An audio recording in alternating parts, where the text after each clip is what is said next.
If you're terrified of letting go of control to an assistant, you are not alone. I've helped hire over 600 executive assistants, and I will tell you, for our clients and for myself as well, it was by far one of the biggest challenges, was learning to trust and let go of control. My name is Tim Francis. I'm the founder of a company called Great Assistant, where we help entrepreneurs get a North American great assistant. I'm going to share with you 5 strategies on how you can get over the hump of being able to trust an assistant. There's a great quote from Tim Ferriss. He says, oftentimes for the big things to go right, we have to be okay with the small things going wrong. If you're not willing to be a little flexible, a little patient, then maybe you shouldn't have an assistant at all. But I'm going to ask you this question. What's the opportunity cost? What are you missing out on if you don't have an assistant? What are you missing out on if you have an assistant, but you don't trust them enough to delegate things like your email inbox and your calendar? I'm going to guess that it is nothing short of your life. Your life, the dream, the reason you became an entrepreneur, the reason you work so hard, the reason that you risk so much is a very big dream and vision for yourself. You're never going to get there if you are going to perpetually demand that everything be perfect, that you do everything yourself. You're going to burn out long before you ever accomplish the dream goal and dream life that you're imagining. So I know that this is true for me. The single biggest productivity jump in my entire life was hiring a domestic assistant. I'd already failed 5 times with overseas assistants. I finally got someone in the United States. I was stone broke. I had only $39,000 in revenue in the year before. I didn't know what to delegate, and I didn't know how to trust someone. So I took the plunge anyways. And in the first year of working with a proper higher-end North American assistant, my income tripled, and I took my first ever 8-day vacation and didn't regret it afterwards because everything was handled while I was away. So what are a few tips that will help you to trust an assistant? Number 1 is understand that this is not a binary situation where you either trust them or you don't. It's a shades of gray process. Just like any relationship, you're going to start with lower level tasks that have lower stakes, that can be reversed if they're misperformed, and you're going to slowly over time increase the difficulty, the criticality, and the stakes of the kinds of tasks that you're delegating. Today, my assistant does all of our company payroll. She has full access to our entire CRM. I mean, she could really do damage if she wanted to, but that's not where we started. Years ago, we started with very simple tasks like uploading blog posts, sending invoices, stuff that even if it was done improperly, we could easily recover from. So understand, you don't have to do it all at once. This is a shades of gray thing that's going to be built over time. My second tip for you is to hire someone in a similar same time zone, language, and business culture.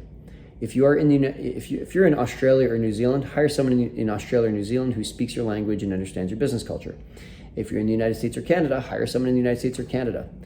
The moment that you hire someone in a similar same time zone, language, and business culture, instantly 30 to 40% of your headaches go away.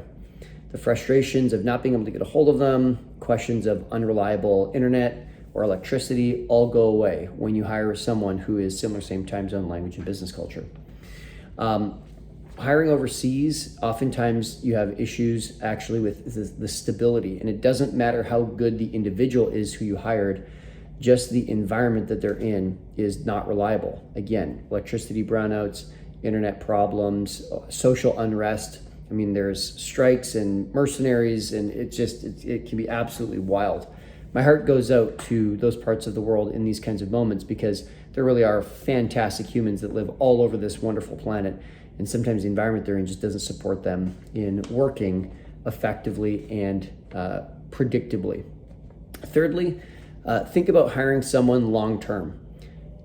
It might be tempting when you're afraid. It can be tempting to say, hey, I want to hire someone for just, a couple weeks or a couple days or a couple hours, see how it goes, like kind of test the waters. That hesitancy is they're going to pick up on that hesitancy, and they're going to be less likely to work for you.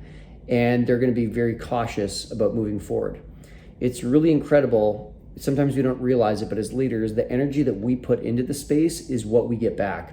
If you're coming in hesitant, non-committal, you're going to get hesitancy and non-committal energy in return. Instead, you want to come in full force, full commitment right from the get-go. I am here to make this a great long-term relationship. I want someone who wants to be an assistant. I'm not looking for someone who's a temp or a university kid, just looking for a side hustle on the weekends or over the summer. You're not looking for someone who wants to become you either. Okay, you want someone who wants to be an assistant, someone who wants a long-term opportunity to be an assistant. I want you to think, if you were legally bound to hire this next person for the next 3 years, you couldn't fire them, what would you do differently, right? And that, I'm going to guess that you probably wouldn't hire the very first person that you meet. You'd probably do a far more thorough job vetting them as well.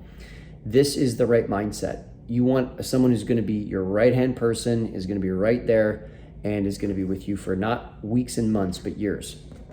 Next up is, when you're initially hiring your assistant, you want to be looking at way more candidates. Oftentimes entrepreneurs will just hire the very first person that they meet. They'll go on Facebook, they'll make a post, hey, who's looking for someone? Or they'll go on upwork.com and just hire the first person, or Indeed, somewhere like that.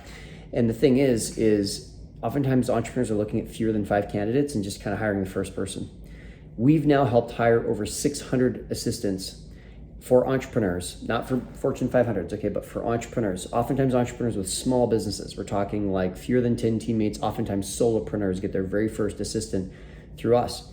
And I can tell you that for us, and we do have the industry's best match rate and stick rate, we're oftentimes looking at between 50 and 100 candidates to get it down to 3 to 5 finalists, to get it down to 1 finalist that we recommend to our clients. So oftentimes there's just a sheer need for more volume of candidates that you look at, and that helps you get a better candidate that therefore you can trust more and very quickly build that relationship. I would also say that what really builds trust is being a lot more rigorous around your hiring funnel. Instead of, again, just kind of like doing one interview and saying, well, they seem nice. No. We want someone who passes multiple work tests, multiple interviews, multiple psychometric assessments. I want to know what I'm looking for in each of those areas before I conduct the psychometric assessments, work tests, or interviews. I am so biased when it comes to meeting people. Like, I want it to work out. I'm a little bit of a people pleaser. I'm very weak when it just comes to like my own emotional kind of judgment. So I need these safeguards in place where I'm very clear about what are the winning criteria before I start meeting people. In fact, in my business, I tell my team, you guys interview first, not because I'm trying to get out of the work, but because I'm so biased and I need my team to make sure that the obvious people who are not a great candidate gets weeded out immediately, long before I ever meet them, because otherwise my bias is going to kick in and I'm going to see all this opportunity and I'll want to help that person out by hiring them.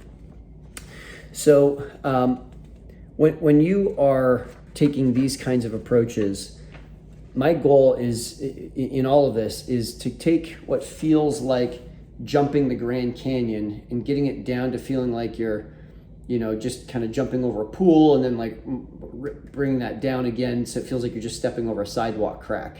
Yes, you can still stub your toe, but you're not going to fall that far, and if you do, you're just going to skin your knee, you'll be fine, right? So we're looking like there's never no risk in anything in business. We just need to accept that. But when it comes to letting go of control and trusting an assistant, there are many strategies you can put in place. Another strategy I didn't mention before, do criminal record checks, right? Very, very easy, especially for hiring an assistant in the United States. All that data is available publicly. A website I've used many times is intellius.com. It's incredible how fast it will scan all court records of all jurisdictions available in the United States. And now it does come back with some false positives. Sometimes you have to be careful about what the report says, but you'll see very quickly that it gives you a pretty powerful picture and a very thorough look into where your candidate is doing in terms of legal and background checks from a criminal record check perspective. So hopefully those tips are helpful for you to learn how to trust an assistant over time. I will tell you that it's worth the journey. Only move as fast as you feel comfortable. Obviously put some legal agreements in place. Non-disclosures, non-compete, non-solicitation, have a proper work agreement with your assistant. All these things just continue to make that risk smaller and smaller and smaller, and it is worth it. Getting an assistant is the single biggest increase in productivity and income I've ever had in my life, and it can be that way for you too. This is Tim Francis from Great Assistant. See you in the next video.